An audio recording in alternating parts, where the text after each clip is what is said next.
Well, candles, prayers, and calls for answers were heard in North Charleston this morning. Community members gathered at Park Circle to remember 3 men who died during recent federal immigration enforcement actions. Faith leaders and advocacy groups said they came to support immigrant families who say they're living in fear. Live 5's Kavya Ramesh shows us what people at the vigil want to see changed. People stood shoulder to shoulder. Some held candles, some held signs, and many just listened. Seeing people come out and speak for people who don't have the safety to be able to speak for themselves is really heartwarming and encouraging, and I feel like it makes everyone feel a little bit less alone. Organizers said it was a place to grieve and a place to demand answers.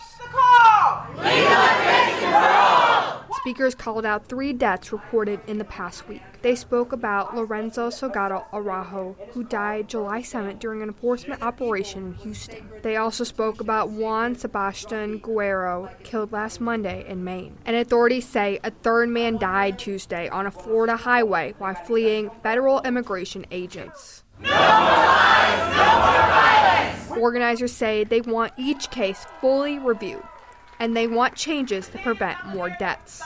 We wanted these people to be honored, not just remembered as a headline or not just remembered as a victim, but also as community members, as fathers, as friends. People here also talked about what immigrants mean to the Low Country, not in politics, but in everyday life. I'm here because I feel very tender about what's happening to our immigrant community. They do so much for us. They do the jobs that Americans don't want to do. They take lower pay for the jobs they do. Sometimes they do work for companies that don't even pay them. For some, the fear feels close. They said what happens to one family can ripple through an entire neighborhood. We're all in this together.